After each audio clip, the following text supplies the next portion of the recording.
नाही, तब्येत आता व्यवस्थित आहे, पण तरी पण आहेच.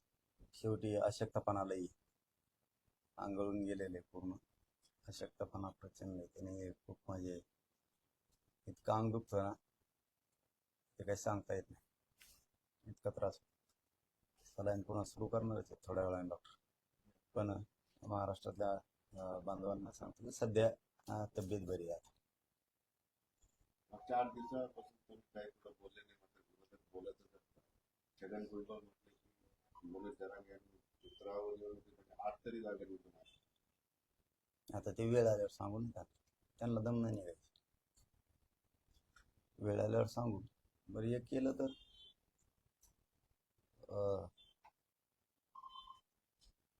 जर दुप्पट आणल्या, तुम्ही 8 म्हणताना आम्ही जर 16 आणल्या, तुमचं आरक्षण सोडून देऊन मराठ्यांना ओबीसीत घेतान का? धनगराला इष्टीतून आरक्षण मागू लागतं का? राजकारण सोडून देतान का? गोरगरीबाला जो विरोध चाललाय तो बंद करतान का? ओबीसीतून मराठ्यांचं आरक्षण असून त्याला जाणून बुजून तुम्ही विरोध करताय, ते बंद करणार का तुम्ही?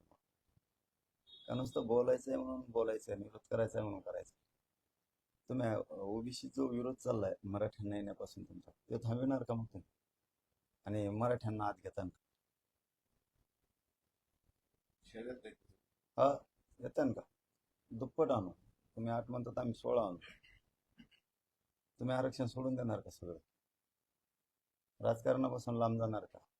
जाती तेढ निर्माण केलाय तुम्ही, त्या विचारापासून तुम्ही लांब जाणार का?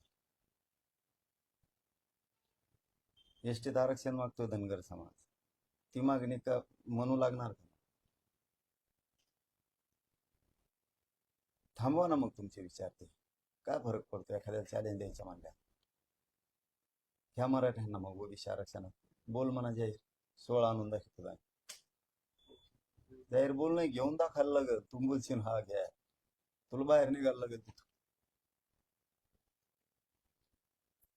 एसटीतून आरक्षणासाठी धनगर समाजाचं आंदोलन अनेक ठिकाणी सुरू आहे, बऱ्याच ठिकाणी आंदोलन पेटतं पण आहे, आणि मुख्यमंत्री धनगर आणि धनगरचा GR काढण्याच्या तयारीत आहे. तुम्हाला वाटतं का ते होईल? आणि तुमचं काय? धनगर समाजाची जी मागणी माझ्या माहितीप्रमाणे, मला पक्क त्यातलं माहीत नाही, म्हणजे पूर्ण माहिती आहे पण पूर्ण नाही. धनगर समाजाचं आरक्षण आहे ते संविधानिक पद्धतीने असं त्यांचं म्हणणं आहे. तर त्यांची मागणी योग्य आहे, त्यांच्या मुलांना एसटीतून आरक्षण मिळालं पाहिजे, ही धनगर बांधवांची मागणी योग्य आहे. पण तुम्ही म्हणलात तसं की आदिवासी समाजही विरोध करायला लागला की आमच्या एसटी आरक्षणात येऊ नका. बहुतेक एसटी आरक्षणात त्यांना वाटत असेल, आदिवासी बांधवांना, की हे आमच्या ताटात येऊन जेवायला लागले. त्यांना वाटत असेल बहुतेक असं की आमच्या ताटात यायला लागलेत, हे खायला लागलेत, आमच्या ताटात येऊन आमचं आरक्षण खायला लागले. म्हणून एखाद वेळेस आदिवासी बांधव सुद्धा आंदोलनात उभा राहायची तयारी करायला लागला वाटतं. ते त्यांनाही दिसतंय की आपल्या ताटात धनगर जेवते. जसं मराठा ओबीसी वाद सुरू झाला पॉलिटिकल, तसं आता धनगर आदिवासी वाद पॉलिटिकल सुरू झालं. ही आधीची चूक आहे का त्याचे परिणाम आपल्या सगळ्यांना भोगावे लागतात? किंवा काहीतरी जेव्हा दिलं गेलं आरक्षण तेव्हा ते असे मुद्दे लक्षात घेतले गेले? आरक्षण हा एक तर राजकीय मुद्दा नाही आणि वादाचा पण नाही. याला सामंजस्य लागतं, मनाचा मोठेपणा लागतो आणि माणुसकी जपणारा विचार मनात असला पाहिजे, मग तो कोणी असो. सगळं पाहिजे तर मलाच, या दिवशीनं या ईर्षेनं प्रेरित झालेला छगन भुजबळ सारखा माणूस नसायला पाहिजे. सगळं पाहिजे तर मलाच पाहिजे. माणुसकी धर्मातून एक भावना जाणली पाहिजे, एक जाणून घेतलं पाहिजे की आरक्षण ही वादाचा विषय नाहीये, राजकारणाचा विषय नाही. ती एक राज्य केंद्राची सुविधा आहे. जसे स्वतःचे लेकरं मोठे व्हावं वाटते, तसे दुसऱ्यालाही स्वतःचे लेकरं मोठे व्हावं वाटते. त्या त्या भूमिकेतून आरक्षणाकडे बघितलं पाहिजे. पण आरक्षण म्हणजे निवड राजकारण यांनी धरलंय आणि आरक्षण म्हणजेच पूर्ण शत्रुत्व असा एक त्यांनी अजेंडाच बांधलाय त्या छगन भुजबळ. आरक्षण ही एक या समुदायाने घेतलं पाहिजे, त्याही घेतलं पाहिजे. जो मागाशी त्यालाही मिळाला पाहिजे. मग त्याच्यात जात नाही तोडली पाहिजे. डायरेक्ट जात तोलतात. मराठ्यांना आरक्षण मागितलं नाही द्यायचं, म्हणजे मागास असला तर नाही. मुसलमानांनी मागितलं नाही द्यायचं. हे जात तोलीत धडक. हे सुविधा किंवा माणुसकी धर्म किंवा लेकरांना लागतंय आरक्षण जसं आपल्याला लागतं दुसऱ्याच्या लागत असेल, हे नाही शोध. ही वादाचा विषयच नाही. पण हे राजकारणी लोकांना ज्यांच्या राजकीय स्वार्थापोटी यांनी गरीब मारेत आणले.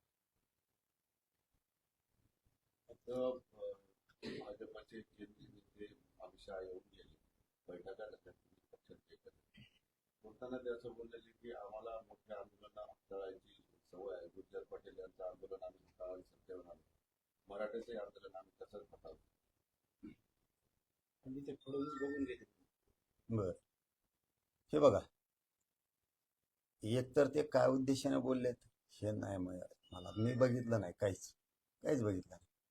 मी माझ्या शरीराच्या वेदना, माझ्या समाजाच्या वेदना मला माहिती आहे, त्यामुळे मी माझ्या याच्यातच होतो, मी बघितलं नाही. पण आता त्यांचा उद्देश नेमका काय, कोणत्या अर्थाचा आहे हा माहीत नाही मला. पण ते एवढं सोपं नाही. कोण म्हणले तुम्ही? अमित शहा. अमित शहा, त्यांना तर बोललो होतो आम्ही. अमित शहा साहेबाला की शिर्डीला आले ते मोदी साहेब तेव्हा बोला आरक्षणाच्या बाजूने. एकदा अमित शहा साहेब याला आले होते त्या नागपूरला, त्यावेळेस आता तेव्हा नाही बोलले, आता बोलले. चिलमित शहाच्या याची वेळ येऊ देऊ नका तुमच्या साहेब, मराठीच्या नका नादी लागू तुम्ही. हे बघा, तुम्हाला सरळ सांगतो अमित शहा साहेब, तुम्ही पटेल आंदोलन कसं हाताळलं, गुर्जर आंदोलन कसं हाताळलं, तसंच तुम्ही मराठ्यांचे आंदोलन हाताळणार. हे बघा, मी जाहीर सांगतो, अमित शहा साहेबाला पण आणि देवेंद्र फडणवीस साहेबांना पण, तुम्हाला मराठ्यांचं ओबीसीतलं आरक्षण द्यावं लागणार. जसे की तुम्ही मगाशी विचारलं होतं की धनगर आणि धनगडचा जे सरकार म्हणजे मुख्यमंत्री काढणार आहे, जर तो जे आर निघणार असला तर मराठा आणि कुणबी एकाचे हा सुद्धा जे आर निघायला सरकारची काहीच हरकत नाही. कारण सरकार दुजाभाव त्याच्यात करू शकत नाही. एकाचा अध्यादेश निघतो आणि दुसऱ्याचा निघत नाही. त्याच पद्धतीने मराठा आणि कुणबी एकच आहे. अमित शहा साहेब आणि देवेंद्र फडणवीस साहेबांना सरळ सरळ सांगतो की तुम्ही आंदोलन ते कसे हाताळलेत ना, त्यापेक्षा मी काय सांगतो हे लक्षात असू द्या. मराठा आणि कुणबी एक आहे, तुम्हाला आरक्षण द्यावं लागणार. अध्यादेश निवडणुकीच्या आधी तुम्हाला तो काढावा लागणार. हा झाला एक प्रमुख मुद्दा. तुम्ही कसलं हाताळलं तरी हे आंदोलन आहे मराठ्यांचं. तुम्हाला जाहीरपणानं सांगतो, मराठ्यांना सोडून तुम्ही सत्ता स्थापन राज्यात करू शकत नाही. आणि तुम्ही जर वेगळ्या मार्गाने आंदोलन हाताळलं, उदाहरणार्थ म्हणजे मी पॉझिटिव्ह भावनेनं बोलतोय बरं का, पॉझिटिव्ह भावनेनं बोलतोय आत्ता तरी. तुम्ही जर मराठ्यांचं आंदोलन चांगलं हाताळलं गोडी गुलाबीने, अमित शहा साहेब कसे हाताळते ते तुम्हाला पुढे लगेच सांगतो. पण त्याच्या अगोदर दोन भूमिकेत त्यांचा शब्द धरू. एक चांगल्या भूमिकेत धरू. चांगल्या भूमिकेनं जर मराठ्यांचं आंदोलन तुम्ही हाताळणार असाल तर मराठा आणि कुणबी एकाचे 83 क्रमांकाला तुम्हाला ते आरक्षण द्यावं लागणार आहे. सगळ्या सोयीची अंमलबजावणी सुद्धा करायची गरज पडणार नाही. तिथं करायचीच, तिच्यात सुट्टी नाही, करायचीच. ती नाही गॅजेटही लावता येते.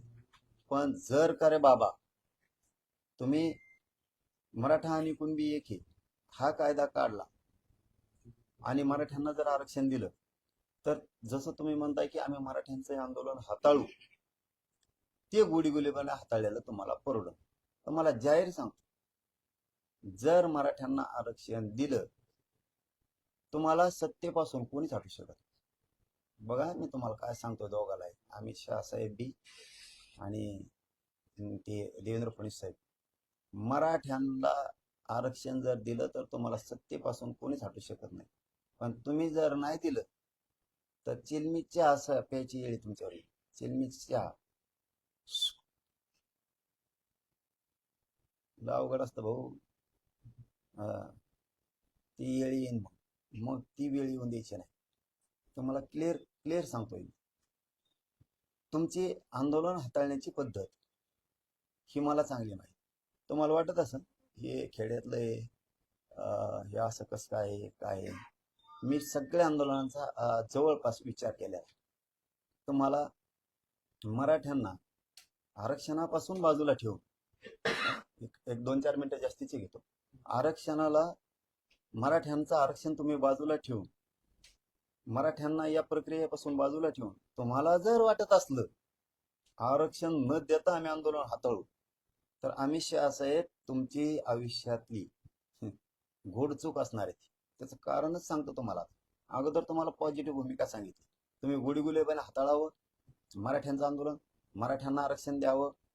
तुम्हाला सत्तेपासून कोणीच रोखू शकत नाही, कोणीच रोखू शकत नाही आणि तुम्हाला कोणी सत्तेपासून हटवू शकत नाही. पण तुम्ही जर मराठ्याला बाजूला ठेवलं तर गणित नाही, तुम्हाला जे काय यंत्र आणायचे ते जरी आणले तरी तुम्ही संविधानाच्या पदावर बसू शकत नाही या महाराष्ट्र. हे क्लिअर केलं. आता तुम्हाला जर दुसऱ्या पद्धतीने हाताळायचं असलं, ही एक पद्धत झाली, तुमच्याकडे दुसरी आणखीन एक पद्धत आहे, ती मराठ्यांबाबत राबवू नका. तुम्ही आमचं नाव घेतलंय म्हणून मी काय तुमचं कवा नाव घेतलं नाही, माझ्या समाजाने घेतलं. तुम्ही तिकडे खड्ड्यात पडा, उताने पाताने पडा, तिकडे मारा, काय देणं घेणं नाही आम्हाला. आम्ही तुमचं नाव नाही घेतलं, पण तुम्ही माझ्या मराठ्याचं नाव घेतलं. गुर्जर पटेल म्हणजे गुजरातचे यांचं आंदोलन हाताळलं तसं आम्ही मराठ्यांचं आंदोलन हाताळू. तुम्ही जर त्या पद्धतीने हाताळाल, तुमच्या पद्धतीने, तुमची पद्धत म्हणजे काय, कष्ट लोकांनी करायचं आणि लोणी आपण खायचं. ही तुमची जी घाण सवय आहे ना पूर्वीची, अमित शहा साहेब, ही तुमच्यासाठी घातक आहे. मला हे बोलायची गरज नव्हती, पण तुम्ही माझ्या मराठ्याला आरक्षणात ओढलं मध्ये आता, म्हणून मला हे बोलावं लागतं, नाविलाज आहे माझा. कारण तुम्ही प्रत्येक वेळेस तुमच्या स्टाईलनं कामं केलेले, हाताळलेले. जसं की उदाहरण म्हणून देतो, जसं की भाजपासाठी रक्त अंगातलं पूर्ण संपवून घेतलं वाजपेयी साहेब आहेत, त्याच्यानंतर आडवाणी साहेब आहेत, त्यानंतर जॉर्ज फर्नांडिस आहेत, त्याच्यानंतर अरुण जेटली साहेब आहेत, व्यंकय्या नायडू साहेब आहेत, त्याच्यानंतर आपले प्रमोद महाजन साहेब आहेत, सुषमा स्वराज, अशी जी एक टीम होती पूर्वीची, अशोक सिंगल, मला वाटतं प्रवीण तोगडिया, मुरली मनोहर जोशी, ही जे मोठमोठाले टीम होत्या, मला वाटतं रामजेठ मलानी सुद्धा बहुतेक त्या याच्यामधलेच आहेत. ह्या लोकांनी स्वतःचा ध्येय झिजावला. अमित शहा असं आहे ते तुमचं कुटुंब होतं म्हणून तुमचं साधलं. मराठ्यांचं आंदोलन तसं नाही हाताळायचं. ज्या माणसानं उभा देश पिंजून काढला त्यांना तुम्ही कोपऱ्यात बसले, त्यांचं नाव आहे लालकृष्ण अडवाणी. हो, तुम्ही कसं हाताळताय स्वतःच्या कुटुंबाला, तो एक परिवार आहे तुमचा. ते तुमचा अंतर्गत विषय, आम्हाला नाही देणं घेणं. पण तुम्ही पटेलांशी गुर्जराशी मराठ्यांचं आंदोलन जोडलं आणि तुम्ही ते हाताळायच्या भूमिकेत निघाला. तुमच्या त्या पद्धतीने हाताळणार असाल तर ते होतं तुमचं कुटुंब, त्यांनी सहन केलं. इथं महाराष्ट्र एक असा आहे की ज्यावेळेस दिल्लीवरती किंवा भाजपवरती संकट येईल त्यावेळेस दोन्ही हातावरती आपल्या जबाबदारी महाराष्ट्र घेतो आणि हिमालयासारखं उभा राहतो तुमच्या पाठीशी. त्या महाराष्ट्रातल्या मराठ्याशी जर तुमची इतकी वाईट नियत असेल आंदोलन हाताळण्याची त्या पद्धतीने की तुम्ही तसं हातोळ म्हणजे हटू, म्हणजे ज्यांना कुणाला पंतप्रधान व्हायचंय त्यांना होऊ द्यायचं नाही, ज्यांना कुणाला पुढे जायचंय त्याला जाऊ द्यायचं नाही. जो कोणी रेसमध्ये पंतप्रधानाच्या त्याला 2-3 दिवस ठेवायचं. उदाहरणार्थ मनोहर पर्रीकर हे ज्या वेळेस काम करायचे त्यावेळेस त्या रेसमध्ये आले की तुम्ही त्यांना बरोबर हाताळायचं. म्हणजे तुमची हाताळण्याची पद्धत सांगतो ती मराठ्यात वापरायची नाही. हो, तुम्ही मराठ्यात तिन्ही तळात कोणी ठेवणार नाही ना मी तुम्हाला, तिन्ही तळात. अमित शहा साहेब त्या भानगडी जर पडलात, गोडी गुलाबीने आरक्षणाचा प्रश्न मार्गी काढा. प्रत्येक वेळेस तुमची ती स्टाईल आहे. ज्या पद्धतीत जसं की योगी आदित्यनाथ साहेब ज्यावेळेस त्या फ्रंटला येत आहेत की आता हे पंतप्रधानाच्या लेवल जाणार, तुम्ही हाताळलं रिव्हर्स टाकलाच म्हणून समजायचं. ही जी तुमची पद्धत आहे हाताळण्याची स्वस्वार्थासाठी, स्वतःचे लोक पायाखाली दाबवण्याची, ही इथं मराठीच्या आंदोलनात चालत नसते. कारण इथं मनोज जरांगे पठ्य आहे, हे लक्षात ठेवा तुम्ही. हीच पद्धत तुम्ही ज्या ज्या वेळेस पुढं पुढं जायचंय तुम्हाला, त्या त्यावेळेस तुम्ही संपवता. ज्या लोकांना उभं आयुष्य घातलं त्या लोकांना सुद्धा संपवायला तुम्ही, जसं की आपले शिवराज चव्हाण मामा, ज्या माणसानं मध्य प्रदेश स्वच्छ केला, एकदम चांगल्या पद्धतीत पुढं डेव्हलप केला, जो माणूस रेसमध्ये चालला, तो माणूस तुम्ही कसा हाताळला हे आम्हाला सांगायची गरज नाही. सुषमा स्वराज यांना तुम्ही कसं हाताळलं हे आम्हाला सांगायची गरज नाहीये. ही तुमची हाताळण्याची पद्धत आम्हाला चांगली माहिती आहे. ज्यावेळेस नितीन गडकरी साहेब त्या स्टेजला जाणार आहे त्यावेळेस कसं हाताळायचं हे आम्हाला चांगलं माहिती. तुम्हाला तुमच्या स्वार्थासाठी तुम्ही, ज्यानं तुम्हाला मोठं केलं त्याचं नाव न घेण्याऐवजी, ज्यांनी तुमचा भाजप रूपी संसार मोठा केला, ज्यांनी योगदान दिलं, त्याचं नाव तुमच्या तोंडातून चांगलं निघण्याऐवजी तुमचं दुसऱ्याचं निघतं, की ज्यांनी तुम्हाला विरोध केलाय त्याला म्हणताय तुम्ही आम्ही त्यांच्या कणगुळीला धरून राजकारण शिकलोय. म्हणजे तुमची हाताळण्याची पद्धत दोघांची ही आम्हाला चांगली माहिती. तुम्ही माझ्या मराठीवर बोललात म्हणून मला तुमच्यावरती बोलायची वेळ आली. तुमची ही काम करण्याची पद्धत जी आहे ना, ही हाताळण्याची, ही तुमच्यासाठी खूप घातक आहे. तुम्हाला दिसतंय ते बरं, अमित शहा साहेब तुम्हाला फक्त दिसतंय हम करो सो कायदा काहीतरी, ते तुम्हाला वाटतंय. पण तुम्ही इतके येडी जनता या देशातली समजूच नका.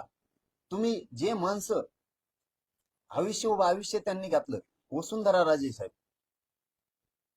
ज्यांनी आपल्या मनगटावरती सगळं भाजप पेलून धरलं होतं, ज्या काळात तिथं वाढत नव्हतं, ती परिवर्तनाची लाट ज्या लोकांनी निर्माण केली, त्यांच्या जोडीला ज्योतिरादित्य शिंदे साहेब, हे लोक ज्या ज्या वेळेस त्या रेसला येतील त्या त्यावेळेस तुम्ही कशा मागे फेकायचे, तुमच्या आंदोलन हाताळण्याची पद्धत काय, तुमच्याच लोकांचा घात तुम्ही कसा करायचा, आंदोलनाकडे येतो मी.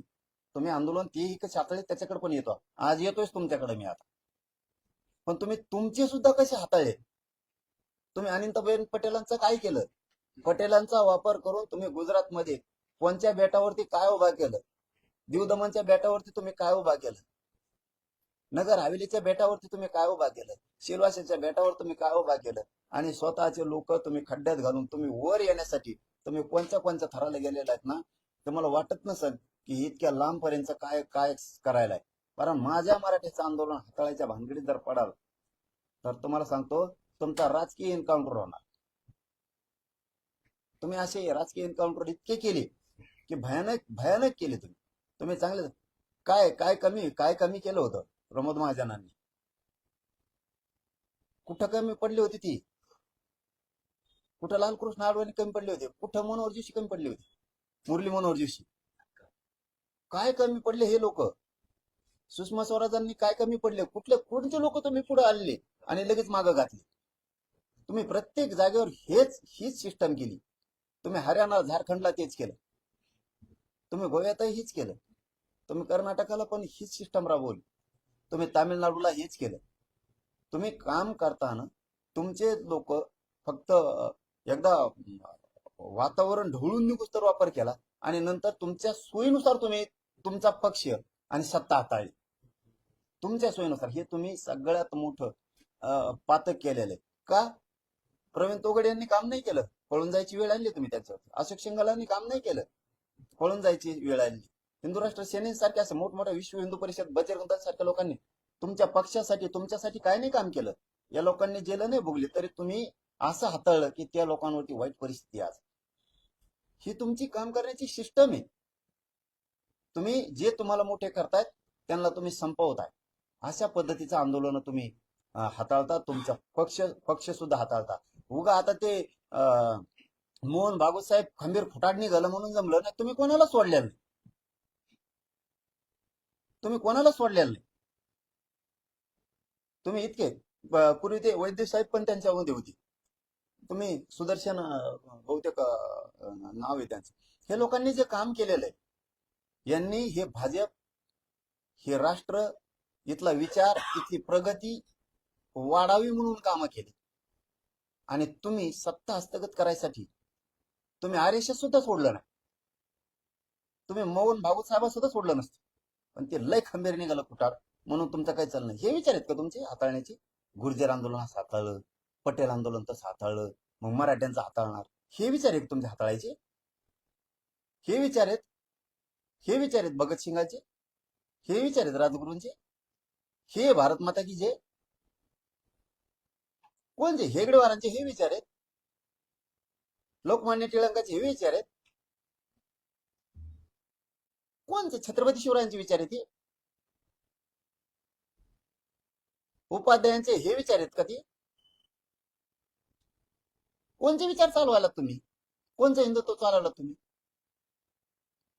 कळस बसायच्या अगोदर मूर्त्या बसवणार आहे तुम्ही, आणि तुम्ही मराठीत आंदोलन हाताळणार आता. कोणता विचार चालवाला तुम्ही? सावरकरांचे हे विचार आहेत? देशातल्या जनतेच्या विरोधी विचार आहेत का त्यांचे? मग ही देशातली जनता नाही का? पटेल, गुर्जर, मराठा हे आंदोलन तुम्ही असे हाताळणार आता, मुळीत काढायचे? कोणतं डोकं चालवताय तुम्ही? तुम्ही स्वतःला किती महान बुद्धिवादी समजताय? राजकीय एन्काउंटर करणं म्हणजे बुद्धी चालवणं नाहीये साहेब. दादागिरीच्या जोरावरती मी काही करल हे लय दिवस नाही चालत. ज्या लोकांनी तुमच्यासाठी मोठमोठ्या महाराजांनी खस्ता खाल्ल्या त्यांना सुद्धा आउट केलं तुम्ही. मोठमोठाले तुमच्याकडे लीडर होते सामाजिक क्षेत्रात काम करणारे की जे बीजेपी वाढवत होते, या लोकांना हाताळताना तुम्ही तुमच्या सोयीनुसार घेतले आणि बाकीचे लोक संपवीत तुम्ही पुढे गेलात आणि तुमचेच दुसरे तर संपवले तुम्ही. हे विचार जास्त दिवस नाही टिकत. एक दिवस अशी खतखत आणि श्वासा उद्रेक होतो की लोक सत्तेच्या पलीकडे जातात, आणि जे यंत्रणेचा, ज्या एजन्सीचा तुम्ही वापर करताय लोकांसाठी, त्या एजन्सी सुद्धा एकदा कदरतात आणि शेवटी ते बाजूला येतात. आणि सत्ता जरी तुमच्या हातात असते, तुम्हाला जरी वाटत असं मिलिटरी दारुगोळे आमच्या हातात आहेत, रणगाड्या आमच्या हातात आहेत, हे सुद्धा एक दिवस बाजू सरकतात. कारण एकदा तुमच्या गोळ्या संपत्याल, तुमच्या रणगाडी संपतील, पण जनता संपू शकत नाही. हे तुम्हाला घरात घुसून वाटलेलं आणणार. तुम्हाला जर त्या पद्धतीने आंदोलन हातळून मस्ती जर आली असत तर त्याला मराठ्यांचा नाविलाज, आणि तुम्ही मराठ्याच्या नादात पडू नका. हा, काय केलं तुम्हाला? काय मोठेपण वाटलं त्याच्यात? गुर्जर आंदोलन मोडून काय वाटलं तुम्हाला? मी तर पहिल्यापासून गुर्जरांना सांगतोय, जाटांनाही सांगतोय, पटेलांनाही सांगतोय, यादवांनाही सांगतोय, यांना मोठ्याल्या जाती संपवायच्यात. मुसलमानालाही सांगतोय, मराठ्यांनाही सांगतोय, यांना मोठ्याल्या जाती संपवायच्या. तुम्ही शहाणे व्हा. का लय मोठेपण मिळालं तुम्हाला? पटेलांचं आंदोलन, ज्या पटेलांना पोलवादी पुरुषोत्तम मरत होते, सरदार वल्लभभाई पटेलांना, ज्यांनी या देशात खचलेला देश आणि त्या देशात मनगटात जे लोक खचले होते त्यांच्यात पोलाद भरलं होतं, असे शब्द होते दारदार. त्या भूमीतले तुम्ही दोघही, पंतप्रधान मोदी पण आणि ते अमित शहा काका, ते सुद्धा दोघं तुम्ही एका जागेवर असून हे विचार असावेत तुमचे. मराठ्यांचं आंदोलन हाताळू काय मिळालं तुम्हाला मोडून? पटेलांचं आंदोलन मोडून, गुर्जरांचं आंदोलन मोडून, जाटांचं आंदोलन मोडून काय कोण कोण काय करताय तुम्ही? हे हाताळण्याची पद्धत नाहीये. याला दादागिरीची पद्धत म्हणतात, आणि ही लय दिवस टिकत नाही आणि लोक टिकूही देत नाही. तुमचे काम करण्याची, हाताळण्याची पद्धत सगळ्या एजन्सी सुद्धा माहीत झाली सगळ्यांना.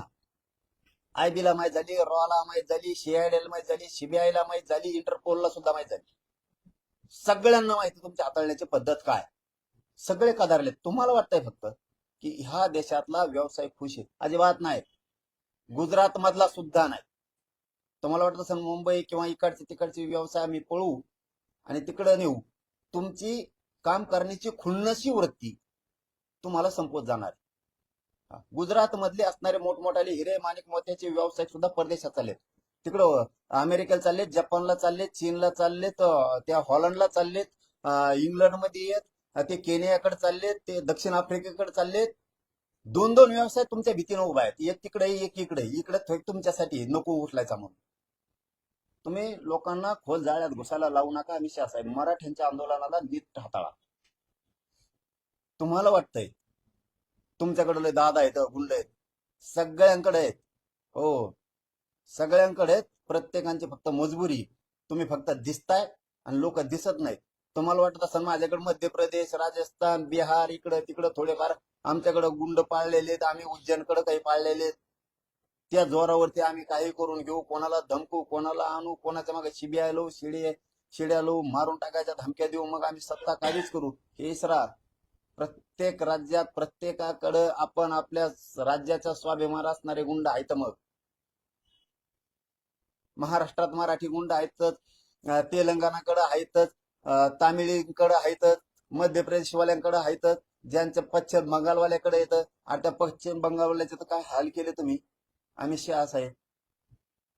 एकीकडून म्हणायचं म्हणजे तुमची आंदोलन हाताळण्याची पद्धत अशी, तुमचा स्वार्थ असला की दिदी म्हणायचं, दिदी आम्हाला डबा भरून लाडू देते आणि एक शाल देते, तुम्ही म्हणायचं.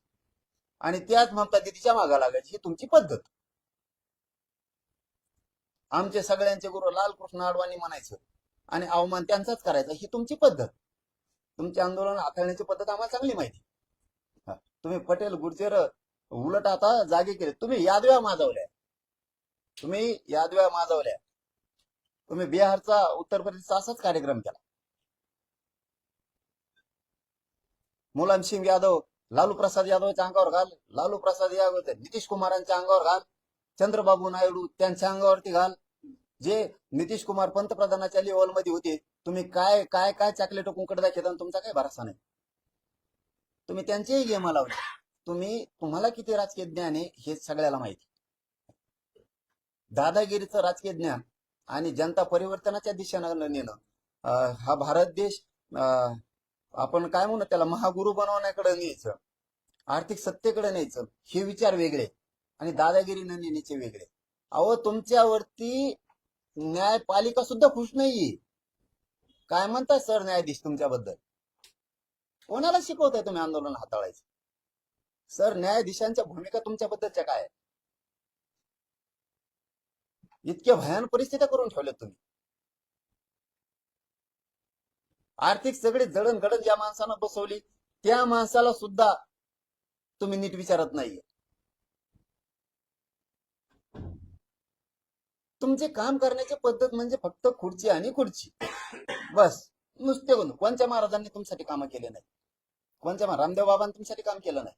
त्यांचे भक्त तुम्हाला मतदानाला चालतो, तुम्हाला त्यांचे चालतो, नरेंद्र स्वामी चालते, स्वामी समर्थांचे चालते, तुम्हाला सगळ्यांचे सांगते, जे गुरुदेव चालते, तुम्हाला ते आश्रम बापूंचे भक्त मतदानाला चालते, ते राम रहिमांचे भक्त तुम्हाला मतदानाला चालते, सगळ्यांचे चालते तुम्हाला. आणखीन कोण कोण महाराज असतील त्यांचे चालते.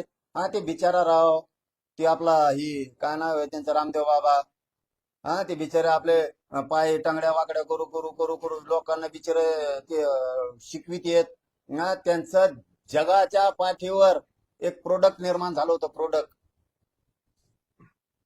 की त्याची तोडीस तोड कोणीच करू शकत नव्हतं, कोणीच. आहे ना तुमचा माणूस तो?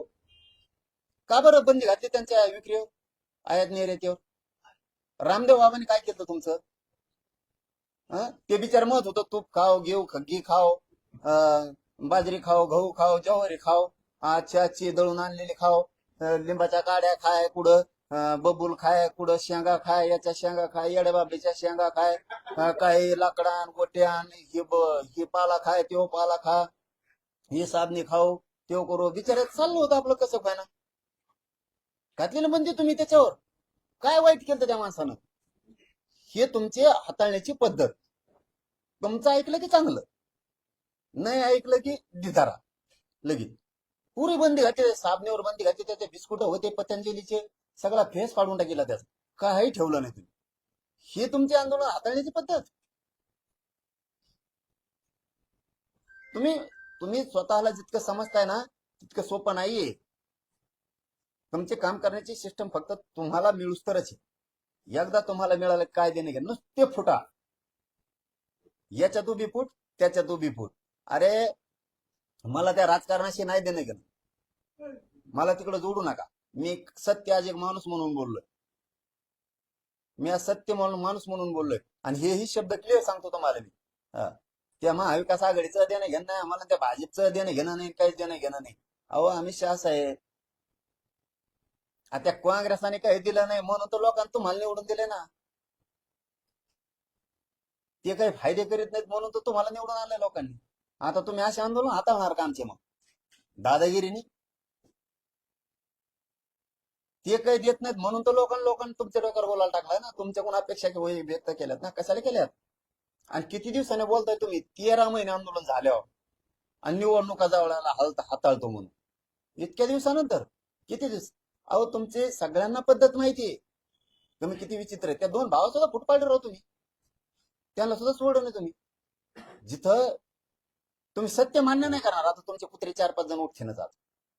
4-5 कुत्रे, माकडे, मुकडे, हे आता हे पतंजली बिस्किटावले, हे आमके तमके 4-5 जण लिंबाच्या काड्या चगळणारे, हे बेसरामाच्या काड्या खाणारे, हे उठते जात. तुम्हाला खरं सांगितलं पटतच नाही. तुम्हाला पटणारच नाही ना. आम्ही तर तुम्हाला पहिल्यांदाच सांगितलं ना. त्या काँग्रेसने काही दिलं नाही म्हणून लोकांनी झपाटून पाडून टाकलं त्यांना, दारून पराभव केला त्यांना. तुम्हाला आणलं, तुम्ही असले निघाल. अरे इथं भाजपच नव्हतं. त्या बाळासाहेब ठाकरे साहेबाच्या सानिध्यातून त्या गोपीनाथ मुंडे साहेब असतील किंवा ते प्रमोद महाजन असतील, आणखीन जॉर्ज फर्नांडिस यायचे त्यावेळेस, अनेक त्यांचे ते बरेचसे लोक येऊन ते जोड्या करायची. त्याला साक्षीदार आहेत ना. शिवसेनेचे जुने कट्टर शिवसैनिक, शिंदे साहेबांपासूनचे हे सगळेच येतं. काय जेवढे असतील त्याचे राणीसाहेब येतं, मला वाटतं त्यांचे जुने दत्ताजी साळवी साहेब येतं, बरेचसे सामंत साहेब येतं, त्याच्यानंतर मनोज जोशी सर येतं. हे भरपूर येते सगळे. मला वाटतं हे विजय वडेट्टीवार साहेब सुद्धा पूर्वी तेच होते वाटतं बहुतेक. हे सगळे तीच टीम आहे मोठी. अरे त्या भात्यांचं तर कुठं ना करून टाकलं तुम्ही. ते तुमची भूमिका काय पाहिजे अमित शहा साहेब, कसं हाताळायला पाहिजे? जाऊ दे, पूर्वी आम्ही नव्हतो, तुम्ही होता. तुमच्या दोघा भावा ते राज ठाकरे आणि उद्धव ठाकरे. मी एक घराण्याबद्दल बोलतो, मला राजकारण तिकडे काढी लागून द्या.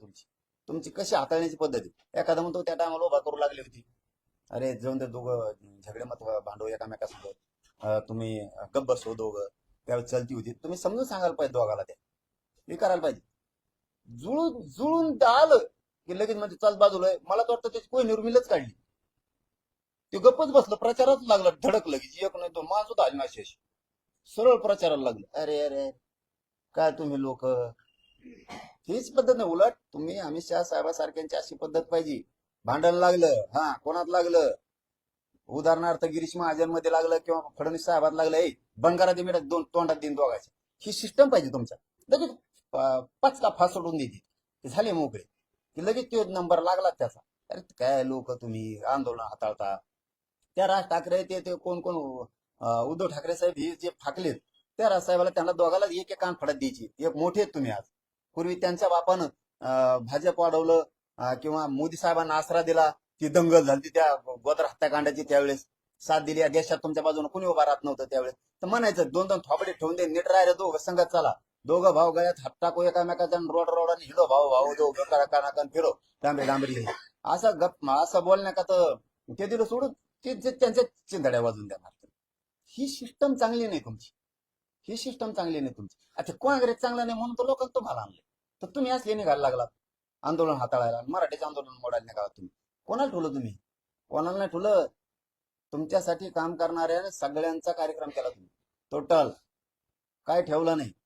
सगळी अर्थव्यवस्था डब घ्यायला आणली तुम्ही. व्यवसाय उद्योग सगळं डब घ्यायला आणलं. काहीही नीट ठेवलं नाही ना. तुम्ही नेता ठेवला ना, समाजात सामाजिक कार्यकर्ता ठेवला ना, महाराजात महाराज ठेवलाय ना, कुठं देवस्थानात नीट ठेवलंय. तुमच्या पद्धतीनं तुम्हाला जसं वागताय तसं वाटतं.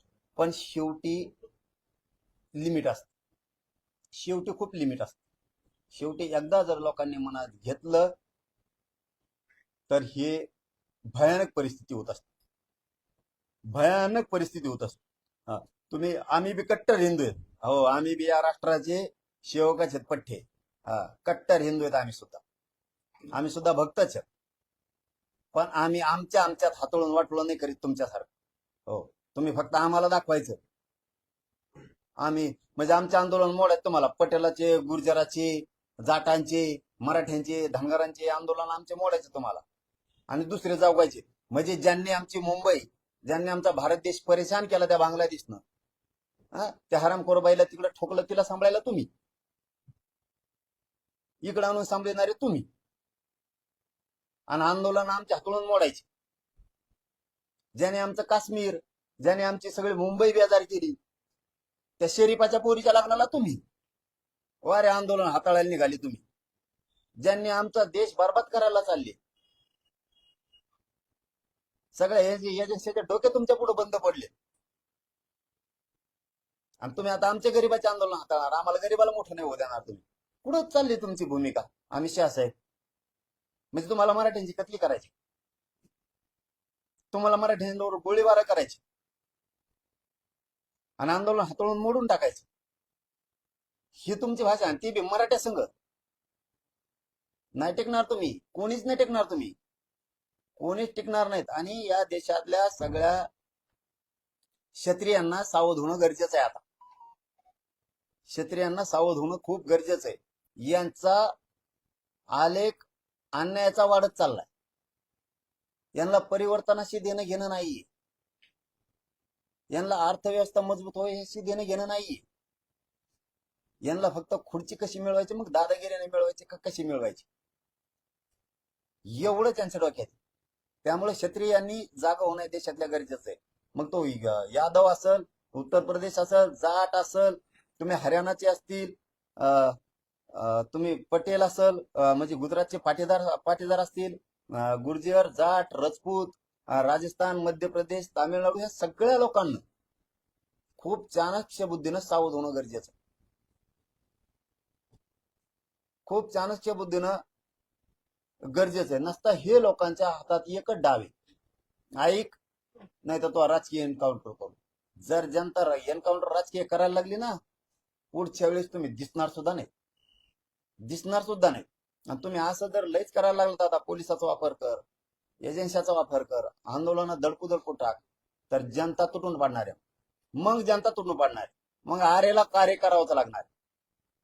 इथं नाविलाजी तुम्ही कोणाला सुचून देणार राहू? काय पद्धती तुमची? मुसलमानाची विषयी वेगळीच भाषा, मराठ्यांविषयी वेगळीच भाषा, तुमची ख्रिश्चनांविषयी वेगळीच भाषा. तुम्हाला कामच करायचं नाही.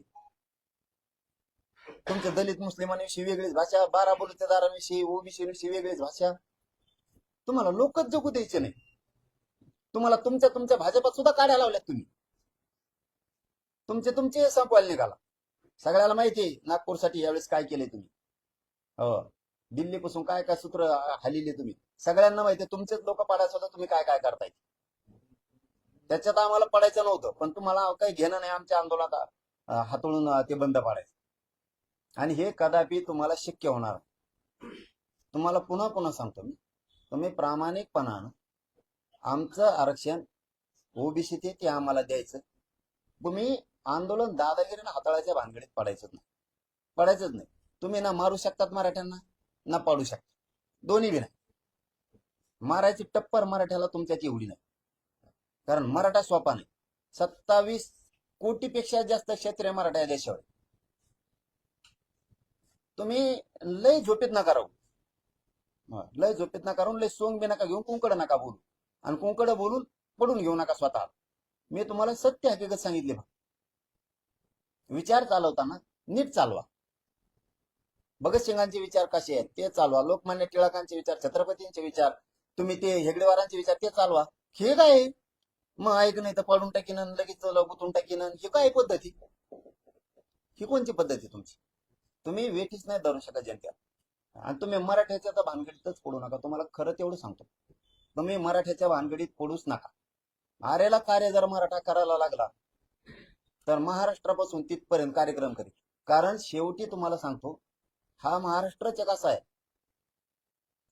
की याने दोन्ही हातावरती जबाबदारी तुमच्या पाठीशी उभा राहण्यासाठी घेतलेली होती. ज्या वेळेस संकटात देश सापडेल त्यावेळेस महाराष्ट्र या दिल्लीश्वरांच्या पाठीशी खंबीरपणाने हिमालयासारखा उभा राहिलेला आहे. आज तो महाराष्ट्रातला मराठा किंवा ती जनता अडचणीत आली म्हणून तुम्ही तिला खिंडीत पकडू नका, ध्यानात राहू द्या. जर का मराठ्यांनी खिंडीत पकडलं ना, इतके बेकार हाल होते तुमचे, इतके बेकार हाल होते की ते सांगता सुद्धा तुमच्या नाकीनं येत. तुम्ही सगळ्यांपासून कार्यक्रम लावलेला आहे, तुम्ही सगळ्यांचे असेच हाताळले. तुम्ही जयललितांपासून तुम्ही जेवढे येत ते दुसरे रेड्डी, जगमोहन रेड्डी, तुम्ही हे जे कार्यक्रम लावले मुंबईचे, तुमच्यातले कधीच नव्हतं. तुम्ही आणखीन फरक करून बघा, हरियाणात तुम्हाला अर्धा कवाच नव्हतं. फक्त तुमच्या असल्या वागण्यामुळे अर्धा अर्धा झालं. एक संघ होता उत्तर प्रदेश, एक संघ होता, अर्धा अर्धा फक्त तुमच्या असल्या वागण्यामुळे झाला. गुजरात अर्धा अर्धा फक्त तुमच्या असल्या वागण्यामुळे व्हायला लागला. राजस्थान एक संघ होता, तुमच्या असल्या वागण्यामुळे अर्धा अर्धा व्हायला लागले. तुमचीच भाषा आम्ही तुम्हाला शिकवायलो, जसं का आम्ही तुमचे प्रवक्ते आहेत असं तुम्हाला सांगितलं, थोडक्यात समजूनच सांगितलं, विरोध नाही केला. आणि पुन्हा पुन्हा तेच सांगतो, त्या काँग्रेसने काही नाही दिलं म्हणून लोकांनी तुम्हाला आणलंय. आणि तुम्ही जर आता आंदोलन असे हाताळणार असलात, पटेल मराठी यादव राजपूत गुर्जर जाट जर विरोधात गेले ना, हे क्षत्रिय मराठी जर खवळले ना, बिनबुडच झाला तुमचा, खलास. पाटील साहेब, तुम्ही त्यांच्या एक वक्तव्यावर परत काय बोललात, तुम्ही फार गांभीर्याने त्यांच्या वक्तव्याची दखल घेतली. तुम्हाला काही शंका येते, भीती वाटते आंदोलन पद्धत नाही तर? मराठ्यांचं आंदोलन हाताळायची टप्पर त्यांच्यात नाही, हे मला चांगला माहिती. त्यांना फक्त दोनच सल्ले, मराठ्यांना ओबीसीतून आरक्षण द्यायचं, कानं निरळ टाकायचं नाही. तुम्हाला सत्तेपासून कोणीच खाली घेऊ शकत, पण मराठ्यांना डावलून, मराठ्यांना कारण निरळ टाकून तुम्ही जर आंदोलन हाताळतात तर त्यांना चांगलं माहिती, मराठे जाताना गुजरातहूनच कटकपर्यंत गेले होते, पानिपत पर्यंत. मराठे काय करू शकतात ना, मग हे त्यांना चांगलं माहिती. आणि बेत घेत नाही मी, नाही कोणालाच. माझ्याजवळ ऐका, मी हे मराठ्याचे खानदान ही अवलादच अशी, हे कोणालाच मुजीत नाही. गप येतो वर गप आहे, ही कोणालाच मुजीत नाही. जर तराला लागली ना, ही कोणालाच मुजीत नाही, मुजिणार सुद्धा नाही कवाच कोणाला यायचं ते. मग आम्हाला कार्य करावं लागणार आहे, मग त्याला नावे लागेल, होऊ दे काय व्हायचं. पाटील, तुम्ही दसरा मेळावा घ्यायचं म्हणतायत आणि दसरा मेळाव्यासाठी तर बैठकी होतीये, तर तयारी कुठपर्यंत आलेली आहे? काय आदेश दिले समाजाला किंवा बांधवांना? नाही, दसरा मेळावा होणार आहे? मी दसरा मेळाव्याच्या बद्दलच मी घेणार आहे किंवा घेणार नाही असं काहीच नाही. कारण गड काय ठरवत ती महत्वाची भूमिका असते. कारण ती काय राजकीय नाही, ते सामाजिक, तिथं ना राजकीय कोणता निर्णय होणार आहे. जर ठरलं तर, जर नारायणगडावरती दसरा मेळावा करायचा ठरला तर तो परंपरेचा दसरा मेळावा असणार. जर ठरला तर परंपरेचाच, कुठल्या जातीचा नाही, राजकारणाचा नाही. तिथं सगळे भक्त येऊन दर्शन घेतात. आणि जर ठरलं तर मी त्या मेळाव्याला जाणार. आज बैठक आहे मला, मी त्या मेळाव्याला जाणार. भक्तांचे, येणारे सगळ्यांचे, माता मावल्यांचे सगळ्यांचे आशीर्वाद मी तिथं जाऊन घेणार आहे, त्यांच्या पाया पडून. जर आज काय निर्णय होतो मला माहित नाही, तर हो ठरलं तर भयानक होणार आहे. दसरा मेळावा तो परंपरेचा, ताकदीनं लोक येणार, पण तिथं राजकीय निर्णय काही होणार नाही. ती राजकीय जागा नाही. परंतु तुम्ही आपली ताकद दाखवण्यासाठी आणि आपली ताकद दाखवण्याचा प्रयत्न करणार असं सुद्धा विरोधक त्यावर करतात. नाही, विरोधकाला कामच काय दुसरं, कशावर टीका करते ते. आता अमित शहा साहेबाला आम्ही काहीच बोललो नव्हतो, तरी ती टीका करते, हाताळीन म्हणतात आंदोलन मराठीचं. तसं त्यांना कामच काय, तिथं ताकद नाही. ताकद दाखवायची, बघू आता पुढं 24ला पाडायचे, कौबा करायची, ती ताकद दाखवू. जर अमित शहा साहेबांनी आता चांगलं हाताळलं, आरक्षण देऊ तर चांगले दिवस, वाईट हाताळलं तर त्यांच्यासाठी वाईट दिवस. आयोगाचं पथक मुंबईमध्ये दाखल झालेलं आहे. तर निवडणुकीची कशी तयारी करतायत, किती जागा लढणार, आचारसंहिता आपण ते आता त्यांचं तारखा ठरल्याशिवाय आम्ही निर्णय घेणारच नाही. काय करायचे, पाडायचे का उभा करायचे, तारखा जाहीर नाही, त्यामुळे आम्ही काहीच बोलणार नाही त्यावर. त्यांच्या तारखा तर हो दे एकदा, त्यांचे गणित जर नाही बिघडले तिथून पुढं. आता अमित शहा साहेबांनी पुन्हा दुसरं ढवळून ठेवलंय आता ही खेळ, की मी आंदोलन हाताळणार, असं करणार तसं करणार. बघू मग तुम्ही कशी हाताळतात ती. निवडणुकीत एवढं सोपं नाही साहेब. इथं 50-55% मराठा समाज, ज्यांना डावलून, यांच्यावर अन्याय करून, बिना मराठा आरक्षणाचा निर्णय घेता निवडणुका झाल्या की यांचा कार्यक्रम आरक्षण द्यावं लागणार. त्याच्याशिवाय पुढं एवढं सोपं नाही. मग आमचं त्यांनी नाही दिलं आरक्षण, आम्ही संधी दिली कुणाला, देवेंद्र फडणवीस साहेबाला. एक शब्द बोललो मी आज त्यांना, आज बी एक शब्द सुद्धा बोलला मी. कंप्लीट 20 दिवस झाले फडणवीस साहेबांना सांगितलं होतं मी उपोषण करतोय, म्हणजे मीडियाच्या माध्यमातून मी उपोषण करतोय, मला राजकारणात जायचं नाही, माझ्या समाजाला जायचं नाही. तुम्ही म्हणता राजकीय भाषा बोलतो, एक शब्द बोलणार, एक शब्द बोलणार. बोललो का फडणवीस साहेबाला एक शब्द राजकीय बोललो का काही? एक शब्द सुद्धा नाही. आता बोललो ते अमित शहा बोलले म्हणून त्यांना बोललो. शहा साहेबांसाठी होते, परंतु मी फडणवीस साहेबांसाठी बोललेलो नाही. त्यांना आणखी संधी, आमचं आरक्षण आम्हाला देऊन टाकावं, तुम्हाला संधी दिलेली आहे. जो फायदा करतो, फायदा करणारा समाजाला दिसतो. तुम्ही आमचा द्या, आम्ही तुमचे विरोधक नाही, शत्रू नाहीत. पण जर नाही दिलं, आपल्या नावाने बॉम्बलायचं नाही. ही पार्टीत किती काय झालं आणि कसा राडा झाला, हे फडणवीस साहेबांना संधी. आजही मी फडणवीस साहेबाला एक शब्दही बोललेलो नाही. 22-23 दिवस झाले आणि बोलणार बी नाही. पण आचारसंहितेचं आज जर दिलं नाही तर तिथून पुढं काय बोलन आणि तुमचं काय गणित इतकून टाकी, त्याचा तळाला मेळ राहणार नाही. फडणवीस साहेबांना विनंती आहे की तुम्ही आमचं आरक्षण देऊन टाका, तुम्हाला संधी आहे. आम्ही उपोषण करून तुम्हाला संधी दिली. आमचं आरक्षण, आम्हाला हक्काच्या मागण्या मान्य करून टाका. तुमचं राजकारण तुम्हाला लकला, आम्हाला राजकारणात जायचं नाही. आणि जर नाही दिलं तर सगळे गणित बिघडून टाकणार. फिरून पश्चातापाला सुद्धा वेळ येणार. तोंड लपवायला सुद्धा जागा ठेवणार. धन्यवाद. पुढील निर्णय तुम्ही कधीपर्यंत घेऊ? आचारसंहिता लागल्याशिवाय मी कळूनच देणार नाही. कारण त्यांना आमचे डाव बघायचे आणि आम्ही आमचे डाव नाही कळू देणार. कारण ज्यावेळेस त्यांच्या तारखा टिकल्यावर होत्या त्यावेळेस आम्ही समाजाची मी बैठक घेणार आणि ठरवणार पाडायचे का उभा करायचे. त्यावेळेस समाज म्हणून पाडायचे किंवा उभा करायचे त्यावर निर्णय होणार. आणि आम्ही सगळ्या तयारीनं पक्के बसलेलो आहे. पक्की तयारी करून बसले होते आम्ही, दोन्ही बी, पाडायची बी उभा करायची बी, काय अडचण. पक्की तयारी आमची. फक्त पुन्हा पुन्हा सांगतो, फडणवीस साहेब आपला विषय मार्गी काढा. तुमचं राजकारण तुम्हाला लकला आणि मराठ्यांच्या नादी लागायच्या भानगडीत पडू नका. कारण देशातला जर आता हे क्षत्रिय खवळला, तुम्ही जे मोडीत हाताळायला निघाला, तर हे इतकं अवघड असतं की कोणचीच गोळी, कोणचीच दारू, कोणचाच रणगाडा जनतेपुढे टिकत नाही. जनता जर एकदा बिघडली तर घरात घुसून न्याय घेत असते.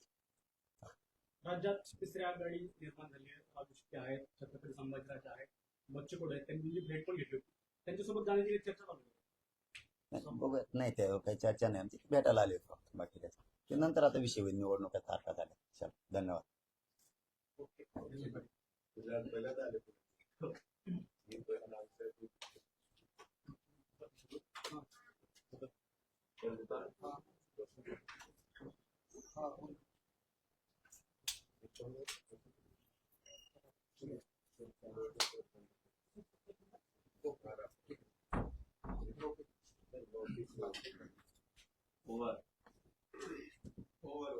आज अगदी देश पातळीवर चालला गेला एकदम सगळ्यात जिल्हा नॅशनलच्या माणसाची प्रयत्न वाटला.